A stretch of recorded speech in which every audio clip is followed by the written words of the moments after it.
नमस्कार, मुद्दा देख रहे हैं आप और मैं हूं आपके साथ ज्योति सांगवान। आपातकाल को पूरे 50 साल हो गए हैं, लेकिन सियासत अभी भी ताजा है। एक और जहां बीजेपी ने इस दिन को संविधान हत्या दिवस के तौर पर मनाया है, तो कांग्रेस ने भी वर्तमान मोदी सरकार को जमकर घेरा है। अघोषित आपातकाल वर्तमान में बताया गया है। इसी मुद्दे को लेकर आज चर्चा करने वाले हैं। उससे पहले एक रिपोर्ट आपको दिखाते हैं।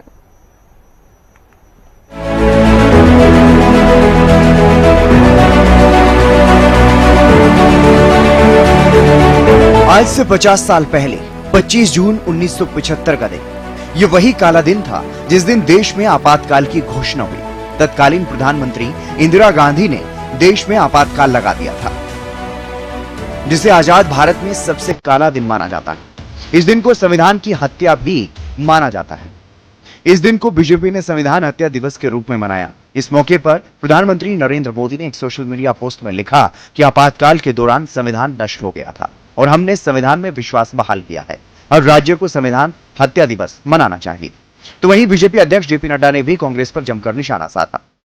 कांग्रेस की उस समय की प्रधानमंत्री श्रीमती इंदिरा गांधी ने आपातकाल की घोषणा 50 साल पहले की थी, जो केवल एक राजनीतिक घटना नहीं थी, बल्कि लोकतंत्र पर सीधा हमला था, एक कुठाराघात था। वहीं कांग्रेस ने मौजूदा मोदी सरकार पर अघोषित आपातकाल का आरोप लगाया। कांग्रेस अध्यक्ष खड़गे ने कहा कि अगर आज हमारा संविधान संकट में है तो वो नरेंद्र मोदी की वजह से। उन्होंने पीएम मोदी पर देश को बर्बाद करने का आरोप भी लगाया। 1 साल से चल रहा है संविधान बचाओ यात्रा, उससे बीजेपी घबरा गई। तो इसीलिए वो क्या कर रहे हैं कि 50 साल का इमरजेंसी की बात अब कर रहे हैं। इनके जो फेल्यूअर्स है, झूठ जो बातें इन्होंने बार बार करते आए हैं, तो उस झूठ को छुपाने के लिए, अपने बातों को छुपाने के लिए वे आज ये नाटक रचे हैं। हरियाणा में भी बीजेपी ने संविधान हत्या दिवस मनाया। मुख्यमंत्री नायब सैनी ने आपातकाल को लेकर कांग्रेस पर जमकर निशाना साधा। और 2024 के चुनाव, जो लोकसभा के चुनाव में कांग्रेस के युवा, कांग्रेस के जो आत्मात्मा है, मुखिया है, कांग्रेस के मुखिया हैं, राहुल गांधी क्या दावा करते थे कि भाजपा सत्ता में आ गई, संविधान खतरे में चल जाएगा। अरे पहले अपने गृहमान क्या करते तो देख लो। अगर शिक्षा में इतना है, शिक्षे में अपना शक्ल खराब है तो शिक्षा खराब नहीं है। तो वहीं कांग्रेस सांसद जेपी ने भी मोदी सरकार पर अघोषित आपातकाल का आरोप लगाया। मैं भारतीय जनता पार्टी के शीर्ष नेतृत्व से पूछना चाहता हूं कि भूतकाल में क्या हुआ है, उसकी कल्पना हमने आज नहीं करनी चाहिए। आज आप ये बताइए कि 11 साल में जिस तरीके से अवैध, अघोषित इमरजेंसी आपातकाल आज है। कांग्रेस और बीजेपी दोनों दलों के नेता आपातकाल को लेकर एक दूसरे पर जमकर निशाना साध रहे हैं। एक तरफ जहां बीजेपी संविधान हत्या दिवस मना रही है, तो वहीं कांग्रेस मोदी सरकार के कार्यकाल को अघोषित आपातकाल बता रही है। Bureau report, Haryana news. तो चलिए आपातकाल को लेकर चर्चा करते हैं। नेहा धवन हमारे साथ जुड़ गई हैं, प्रवक्ता बीजेपी, राकेश सौदा प्रवक्ता कांग्रेस, विजेंद्र रेड्डू प्रवक्ता इनेलो, साथ ही राजेंद्र जादून वरिष्ठ पत्रकार भी चर्चा में हमारे साथ जुड़ गए हैं। बहुत स्वागत है आप सभी का। शुरुआत नेहा जी आपसे करते हैं। आपातकाल को लेकर आप लोग पूरे देश में बहुत पहले से ही कांग्रेस को घेर रहे हैं। आज भी संविधान हत्या दिवस मनाया गया। दूसरी ओर कांग्रेस का ये कहना है कि आप बीती बातें क्यों कर रहे हैं। जब से बीजेपी सरकार आई है केंद्र में, तब से देश में अघोषित इमरजेंसी ही आपातकाल ही है।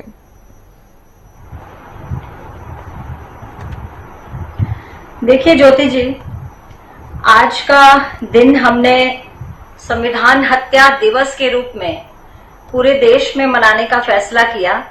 और प्रति वर्ष जब भी जो है 25-26 जून के आसपास का समय जो रहता है, वो पूरे देश भर के लिए ही बहुत ही मुझे लगता है कि मैं कहूंगी कि जिस दिन भारत की आत्मा का कत्ल हुआ, वो दिन मनाने के लिए सभी देशवासी जो है वो बहुत भरे मन से इसको याद करते हैं। केवल भारतीय जनता पार्टी इसको याद कर रही है ऐसा नहीं है।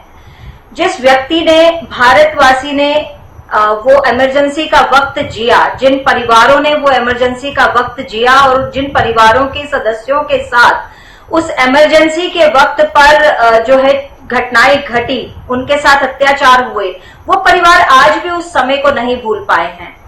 कांग्रेस के बड़े लीडर्स इस बात को कह रहे हैं कि अघोषित इमरजेंसी का वक्त अभी चल रहा है। मैं उनसे ये बात पूछना चाहती हूँ, घोषित इमरजेंसी के वक्त को आप याद नहीं करना चाहते, जो कि घोषणा ऑल इंडिया रेडियो पर स्वयं कांग्रेस की सरकार की प्रधानमंत्री इंदिरा गांधी जी ने घोषणा करके पूरे भारतवासियों को, सोए हुए भारतवासियों को ये सूचना दी कि अब से अघोषित अनिश्चित काल के लिए जो है इमरजेंसी की घोषणा की जाती है देश में। उस वक्त को आप मानना नहीं चाहते, उस वक्त को आप भूलना चाहते हैं, उस वक्त को आप याद नहीं करना चाहते, लेकिन अपने गलत नैरेटिव को सेट करने के लिए अघोषित इमरजेंसी का आज नैरेटिव सेट करने पर जुड़ गए हैं।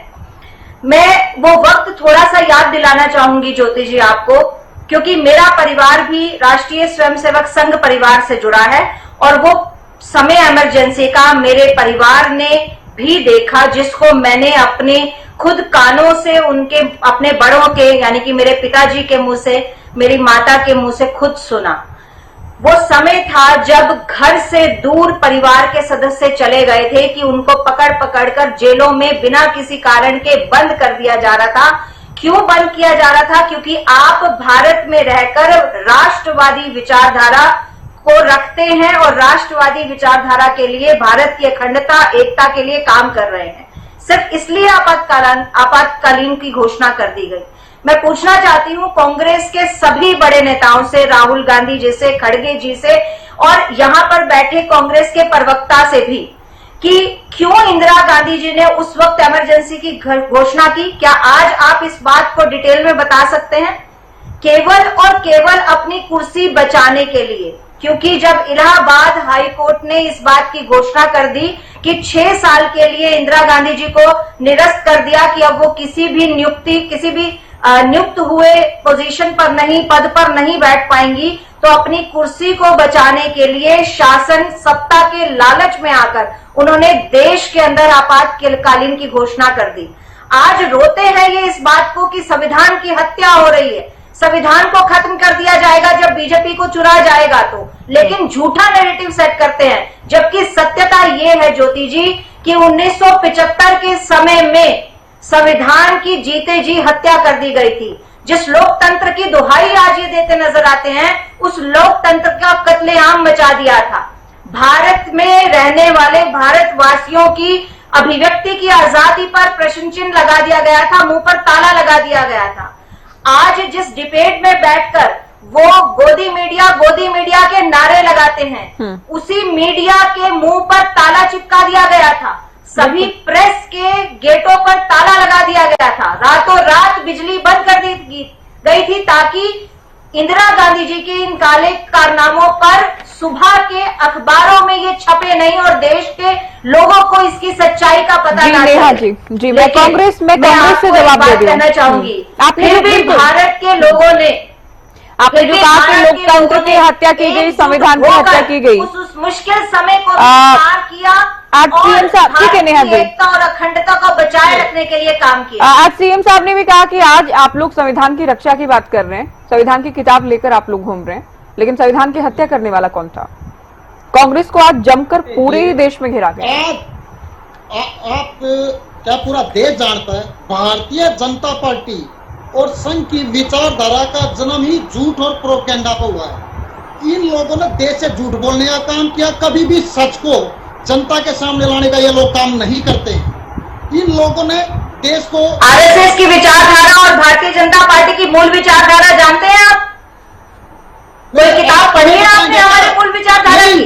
क्या जानते हैं आप? क्या जानते हैं आप विचारधारा के बारे में? नहीं, आप पहले देश की विचारधारा को पढ़िए। हमें बीजेपी की विचारधारा जानने की जरूरत ही नहीं है। हम बीजेपी की विचारधारा क्यों जाने? हम देश की विचारधारा जानेंगे, देश के लोग क्या झूठ जानेंगे। है? इसमें क्या झूठ है कि आपातकाल नहीं हुआ था देश में, या कांग्रेस की उस वक्त की सरकार ने नहीं किया था? ज्योति जी, मैं आपको बिल्कुल पॉइंट टू पॉइंट बताऊंगा। जब इंदिरा गांधी जी ने 1975 में आपातकाल लगाया, उनकी परिस्थितियों को इन लोगों को पढ़ लेना चाहिए, इतिहास को ढंग से समझ लेना चाहिए। इन लोगों को आज तक पता ही नहीं है ये लोग क्या कर रहे हैं और हकीकत क्या हुई है। आपके सुभाष जी, आपके प्रवक्ता परिस्थितियों की बात कर रहे हैं, जरा परिस्थितियों पर प्रकाश डालें।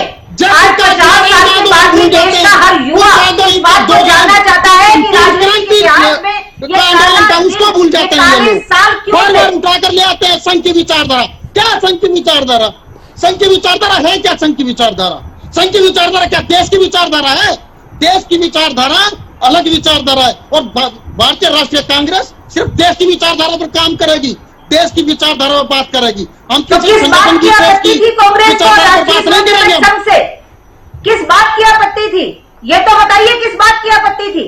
आपत्ति क्यों थी? उस आपत्ति के कारण ही आपातकाल की घोषणा कर दी गई। आखिर डर किस बात का था?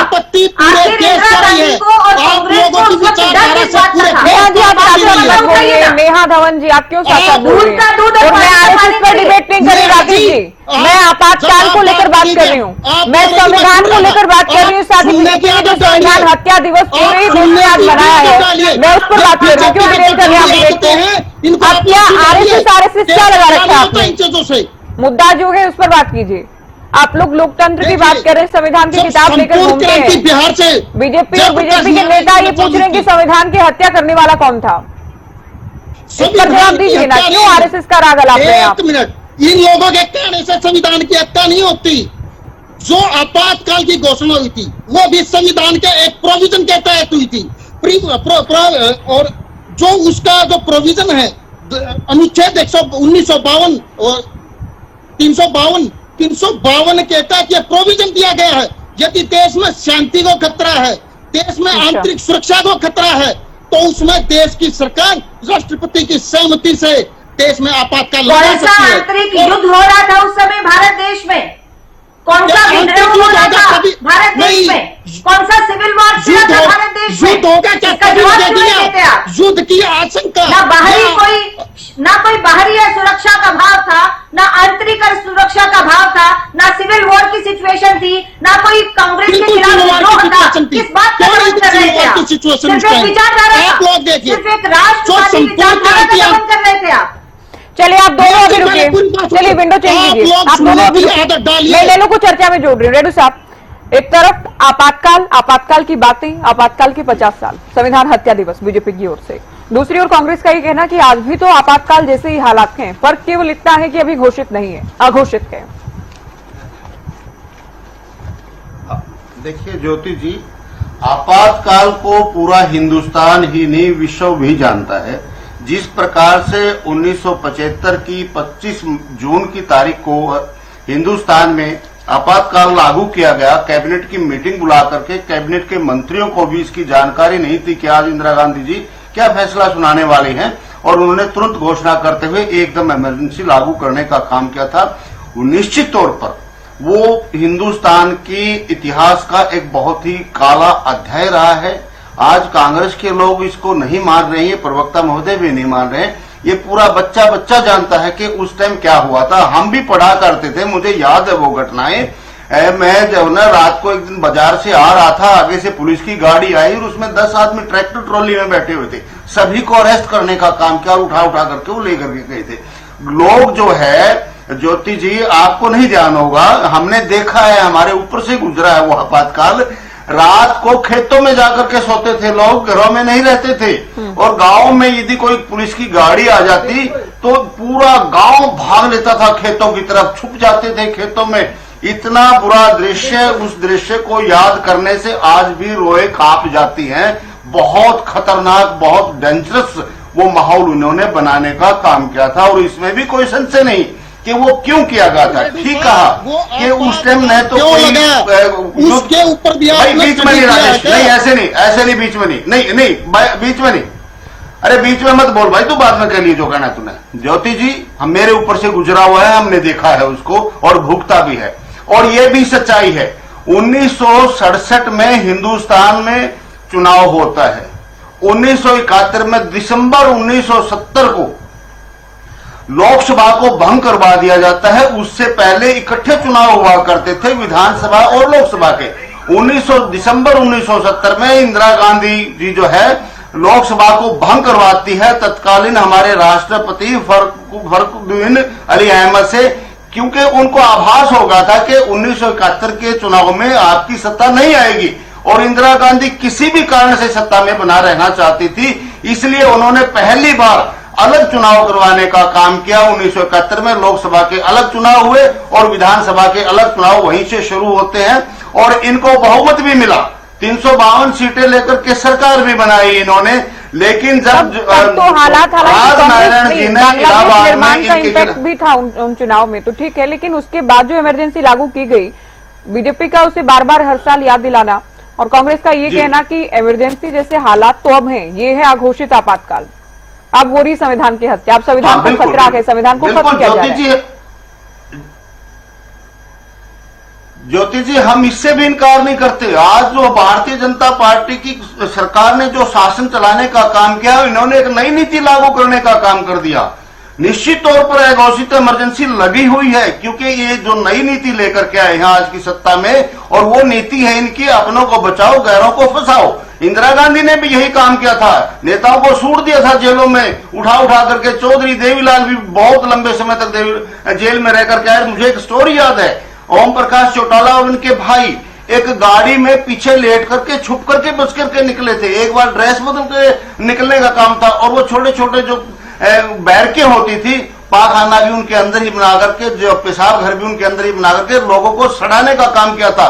वो एक घोषित इमरजेंसी थी और बहुत दर्दनाक इमरजेंसी थी। लेकिन आज भी निश्चित तौर पर इसमें कोई संशय नहीं है, हिंदुस्तान में लोकतंत्र को खतरा हो चुका है, क्योंकि जिस प्रकार से संवैधानिक संस्थाओं का दुरुपयोग किया जा रहा है, ये पूरा हिंदुस्तान इसको महसूस कर चुका है कि भारतीय जनता पार्टी की सरकार अपने फायदे के लिए संस्थाओं का प्रयोग करती है और जो लगता है इनके खिलाफ आवाज उठाने का काम करता है, सरकार के खिलाफ बोलने का काम करता है। एक सप्ताह के अंदर अंदर उसके घर जाकर के ईडी या विजिलेंस या आईबी जो है ना बैठ जाती है। ये एक आम प्रथा, आम चर्चा चली हुई है और ये हकीकत में हो भी ऐसा ही रहा। बट इसकी एवज में इसकी एवज में हम उसको नहीं भूल सकते। वो बड़ा काला अध्याय हिंदुस्तान का आपको ईडी से डर लगता है क्या? कांग्रेस वाले इसको मना नहीं कर सकते और केवल मात्र अपनी सत्ता को बचाने के लिए, सत्ता में बने रहने के लिए इंदिरा गांधी जी ने ये काम करने का काम किया था, ताकि उसकी सत्ता ना जाए। और उसके बाद 1977 में दोबारा चुनाव होते हैं, वही राजनारायण फिर उनको हराने का काम करता। और ज्योति जी, और भी आपने भी पढ़ा, पब्लिक डोमेन में भी पढ़ा है, मैंने भी देखा है, वो जो साहा थे जज साहब, जिन्होंने इसका फैसला सुनाया था इंदिरा गांधी को, जो है ना ये कहा था कि 6 साल के लिए वो अयोग्य घोषित कर दी थी, उस साहा के घर पर भी 25 मई से 12 जून को फैसला सुनाया जाता है। 25 मई से उसके घर, वहां के तत्कालीन जो सांसद महोदय थे, उन्होंने उनके घर जाना शुरू कर दिया था। उसको पीछा छुटवाना मुश्किल हो गया था, वो अंडरग्राउंड हो गए थे, घर में कैद हो गए थे और कह दिया था कि मैं जादव जी को चर्चा में शामिल कर रही हूं। बनाया कि फैसला देने जा रहे हो आप। वर्तमान राजनीति में आपातकाल को याद किया जाना क्या और किस तरह की प्रासंगिकता आप देख रहे हैं सियासत के लिहाज से, क्या संदेश जा रहा है? नहीं, देखिए ऐसा है कि आपातकाल को याद किया जाना तो है, वो ठीक है कि वो इसलिए कि इस तरह की परिस्थितियों का देश को फिर कभी सामना ना करना पड़े। लेकिन मैं समझता हूँ कि जो 352 के तहत आपातकाल के प्रावधानों का अपनी सत्ता को बचाए रखने के लिए जो दुरुपयोग किया जाता है, उसको रोकने के लिए ये लगातार जो है उसको देश के जनमानस को, आम जन को याद दिलाने के साथ साथ उस प्रावधान में ही कुछ इस तरह का संशोधन किया जाना चाहिए, ताकि जो निजी सत्ता के लिए कोई उसका दुरुपयोग न कर सके। कारण एक बहुत बड़ा ये है कि पहला अध्याय क्यों कहा गया और संविधान का गला घोटने की बात क्यों कही, वो इसलिए कि आपातकाल का जो संविधान के अनुच्छेद 352 के तहत जो प्रावधान जो इंदिरा गांधी जी ने उस समय इस्तेमाल किया, उस समय हालात ऐसे नहीं थे, उनकी निजी सत्ता पर खतरा था। 12 जून 1975 को इलाहाबाद हाईकोर्ट के जस्टिस जगमोहन सिन्हा ने रायबरेली से श्रीमती गांधी जी का निर्वाचन रद्द कर दिया। इसके बाद वो अपील में गई सुप्रीम कोर्ट, वो उनका अधिकार था, अपील में तो जा ही सकते हैं। सुप्रीम कोर्ट में गए तो 24 जून को फैसला आया।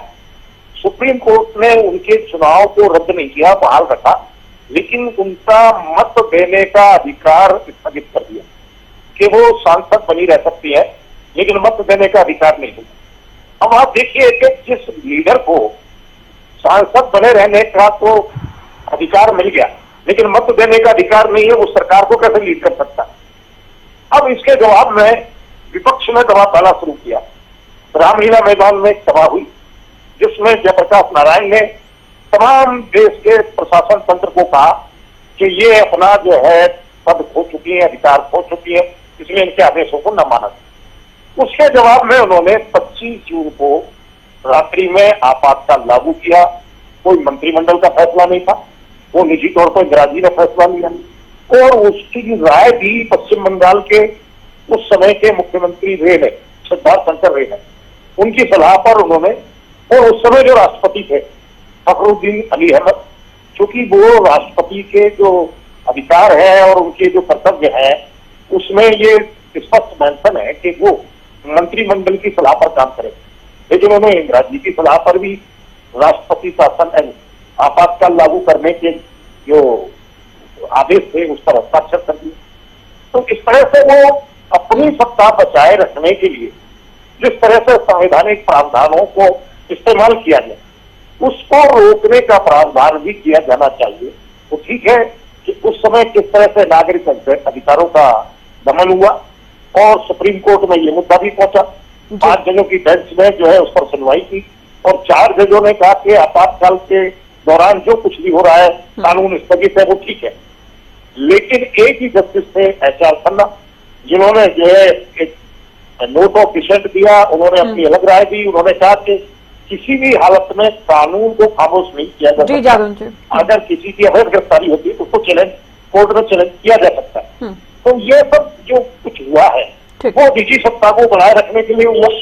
अगर देश में ऐसे हालात बनते अराजकता के और आंतरिक आपातकाल की स्थिति वास्तव में होती तो 352 के तहत आपातकाल लागू किया। हाँ, वो अलग हालात होते, वो बिल्कुल सही कह रहे हैं आप। नेहा जी, जो कांग्रेस भी कह रही है, साथ ही रेड्डू साहब ने भी कहा कि अब भी जो अलग अलग एजेंसियां हैं उनका दुरुपयोग विरोधियों के खिलाफ ही आप लोग कर रहे हैं, विरोधियों के विपक्षियों के खिलाफ लगातार किया जा रहा है। तो अब भी हालात कोई बहुत अच्छे तो नहीं है। हालांकि जो आपातकाल था जिसको 50 साल हो गए हैं, वो काला अध्याय भी कभी भूला नहीं जा सकता।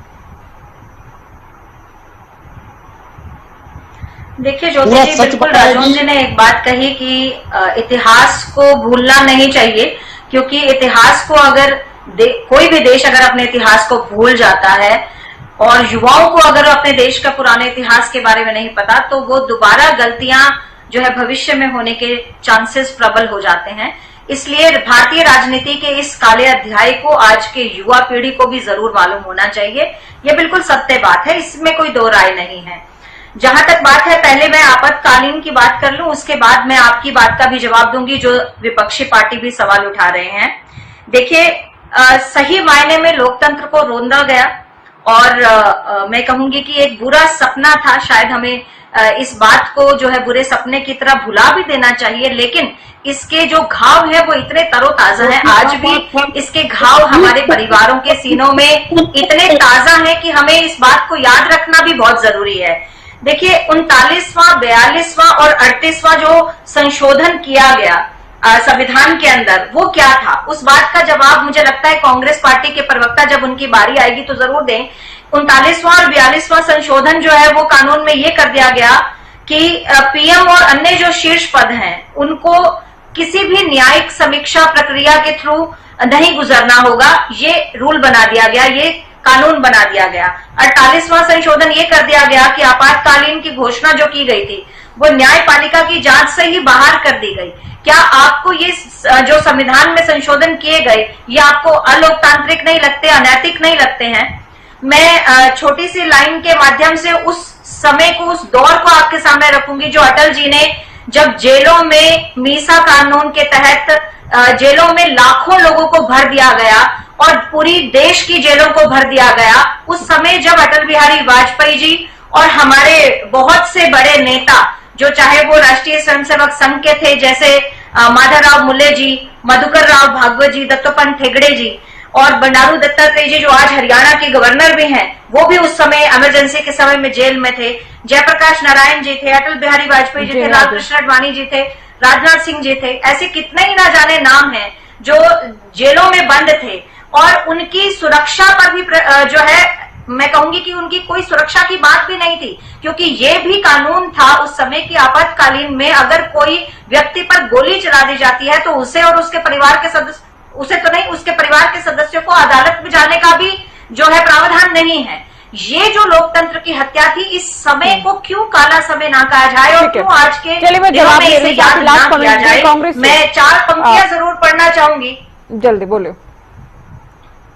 अटल बिहारी वाजपेयी जी की, जिससे इस समय को बिल्कुल सही तरीके से समझा जा सकता है कि अनुशासन के नाम पर अनुशासन का खून भंग कर दिया संघ को, कैसा चढ़ा जुनून, कैसा चढ़ा जुनून, मातृ पूजा प्रतिबंधित, उल्टा करती केशव, कुल की कीर्ति कलंकित, यह कैदी कविराज, तोड़ कानूनी कारा, गूंजेगा भारत माता की जय का नारा।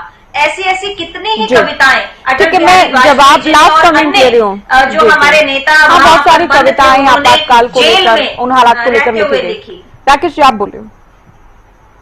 देखिए ज्योति जी, सिक्के के 2 पहलू होते हैं और सिक्के का एक पहलू भारतीय जनता पार्टी ने देश के सामने रखने का काम किया है, लेकिन इस सिक्के का दूसरा पहलू भी है। उस दौरान जयप्रकाश नारायण जी, जेपी जी का आंदोलन चला हुआ था। आपको पता होगा या आपने भी कहीं पढ़ा होगा कि 1975 में जब ये आपातकाल की घोषणा हुई, इससे कुछ दिन पहले ही जयप्रकाश नारायण जी ने और उस आंदोलन के सभी वरिष्ठ नेताओं ने सेना को सरकार की बात ना मानने का आह्वान किया था और जो देश की सरकार थी उसको सुरक्षा एजेंसियों से इस तरह के इनपुट मिल रहे थे कि देश में अशांति का माहौल बन सकता है, इसलिए। लेकिन उसी दौरान कोर्ट का डिसीजन आ जाता है और इंदिरा जी कोर्ट में हार जाती हैं और भारतीय जनता पार्टी जो उस टाइम का जनसंघ था और संघ की जो विचारधारा के लोग थे और जयप्रकाश नारायण जी के आंदोलन से जुड़े हुए जो नेता लोग थे, उन लोगों ने आपातकाल को सिर्फ एक ही सिक्के के पहलू की तरफ सारा रुख मोड़ दिया। क्या दूसरा पहलू हो सकता है? राकेश जी कमाल कर रहे हैं। क्या चर्चा का अंतिम कमेंट हम रेणु से ले रहे हैं। रेणु जी आप बोलिए। रेणु साहब आप बोलिए। आप दोनों अभी आप दोनों रुकिए। रेणु जी आप बोलेंगे, बोले। इसमें इमरजेंसी के ऊपर राकेश जी किताब लिखी हुई है, the case that shook India, जिसने इंडिया को बहुत शौक दिया।